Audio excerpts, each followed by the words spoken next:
21세기 민족일보 TV 뉴스 브리핑입니다. 총 5편의 뉴스를 준비했습니다. 5월 2일 첫 번째 소식입니다. 미 전력 80% 쏟아야 대만전에서 승리. 미국이 전력의 80%를 쏟아 부어야 중국과의 대만전에서 승기를 잡을 수 있다는 워게임 결과가 나왔다. 26일 디펜스 뉴스는 미 공군이 워게임을 진행한 결과 차세대 군사기술을 이용했을 때 중국군의 대만 침공을 격퇴할 수 있지만 막대한 대가를 치러야 한다는 결론을 얻었다고 전했다. 디펜스 뉴스는 최근 워게임에서 미 공군이 재앙급 손실로 끝난 2018년, 2019년보다 현저한 개선을 보여주기는 했으나 여전히 큰 인명과 장비 손실을 초래할 것이라고 밝혔다. 게다가 이번 워게임은 미군이 미래 첨단 기술의 지원을 받아 전투력이 향상됐을 때를 가정해 진행한 것이어서 정확하지 않다는 의견이 지배적이다. 공군이 전제로 한 무기 중에는 아직 전력화되지 않았고 심지어 관련 예산이 확보되지 않은 경우도 있었다. 전문가들은 중국은 대만 통일 전쟁을 수행하기 위해 수십 년을 준비해왔다라면서 중국 항공모함은 미군 항모 전단이 대만 해협에서 1000km 이내로 들어오지 못하게 하는 강력한 방패를 형성할 것이라고 밝혔다. 북, 중국, 이란, 러시아와 미국, 일본, 이스라엘, 유럽연합의 첨예한 갈등이 계속되는 가운데 중국 한 나라에만 80%의 전력을 써야 한다는 결론은 곧 패배를 인정한 것이나 다름없다는 분석이 나온다. 북중은 외세가 개입하는 순간 자동 개입하는 전략적 협동 관계이며 공동의 이해관계에 의해 이란, 러시아도 가세할 것이라는 의견이다. 역사적으로 두 개 전선 동시 승리 전략에 한 번도 성공한 적 없는 미국이 세계전장에서 이길 수 없다는 것이 명백해진 상황에 동북아 정세의 새로운 전환이 일어날지 귀추가 주목된다. 다음 소식입니다. 미 이스라엘 공조 강화로 이란에 대응할 것. 미국과 이스라엘이 이란의 무인기와 정밀 유도 미사일 공격에 대한 공조를 강화하기로 했다. 28일 예루살렘 포스트에 의하면 양국은 전날 주미 이스라엘 대사관에서 국가안보보좌관이 동석한 대표단 회의를 열고 이란의 군사적 공세를 대응하는 기관과 실무그룹을 구성하기로 합의했다. 백악관도 회의 후 성명을 통해 같은 내용을 전하며 지역 이슈에 관해 양국 정부 간 상호 협의를 지속하기로 했다라고 밝혔다. 이어 이스라엘과의 이란 핵 관련 공조도 강조했다. 회의에 앞서 에르단 주미 대사는 이란 핵 합의에 대해 흠결 있는 나쁜 합의라며 미래에 더 나은 결과가 나올 가능성을 줄이게 한다라고 필란했다. 그러면서 오늘 안건은 이란뿐만 아니라 시리아, 레바논, 팔레스타인 등으로 다양하다라며 중동 지역 전체에 대한 미국과 이스라엘의 간섭이 본격적으로 시행될 것을 암시했다. 다음 소식입니다. 미러 냉전 때보다 더 나빠. 레드라인 넘지 말라. 러시아 외무장관이 미국과 러시아의 관계가 냉전 시절보다 더 나쁘다라고 평가했다.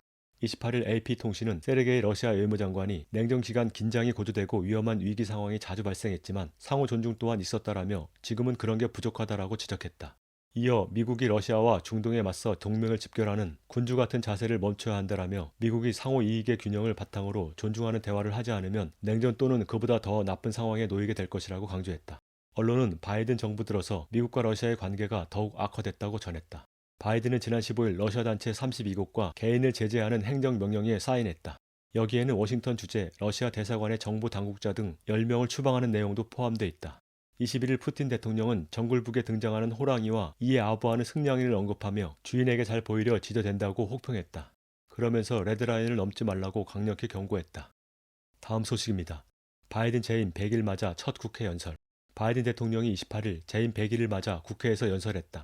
이날 바이든은 세금 인상안과 이주민 정책의 국회 인준 촉구를 주요 의제로 다뤘다. 워싱턴 포스트는 바이든 정부가 2억 회의 백신 접종, 1.9조 달러의 양적 완화, 파리 기후조약 재가입, 트랜스젠더 입대 허가 등의 공약을 서둘러 실시했다고 전했다. 바이든은 국회 연설에서 우리 정부는 독재와 반란의 심연에서 출발했지만 우리 민중은 주춤하지 않았다. 지금 이 순간 우리의 적은 분명히 존재한다라고 강조했다. 한편 트럼프 전 대통령은 퇴임 100일을 맞아 45대 대통령 사무실을 플로리다에서 뉴저지주 배드민스터시로 옮기고 그곳에서 몇 달간 지낼 것이라고 밝혔다. 플로리다에 비해 뉴욕과 가까운 지역으로 옮긴 트럼프의 정치적인 공세가 더욱 강화될 것으로 보인다. 마지막 소식입니다. 애리조나주 대선 조사 중단 소송 기각. 애리조나주 법원이 28일 민주당의 대선 조사 중단 소송을 기각했다. 데니얼 마틴 마리코파 카운티 고등법원 판사는 민주당의 주장에 대해 원고는 유권자 사생활 침해 주장에 대한 실질적인 증거를 제시하지 못했다면서 선거감사의 일시 중단 명령을 내릴 만한 강한 개연성이 부족하다고 기각 사유를 밝혔다. 또 불이익의 형량 또는 공공정책이 원고에게 유리하다고 볼 수 없다고 판단했다.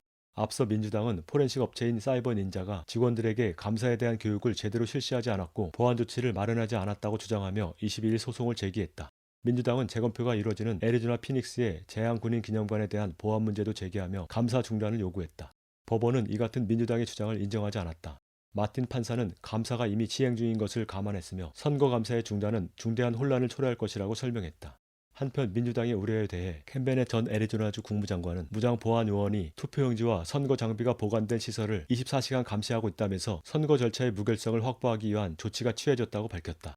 따라서 민주당의 이 같은 주장은 재검표 진행을 회방하기 위한 정치적 의도가 다분한 것으로 보여 논란이 계속될 것으로 전망된다. 5월 2일 뉴스 브리핑 마칩니다.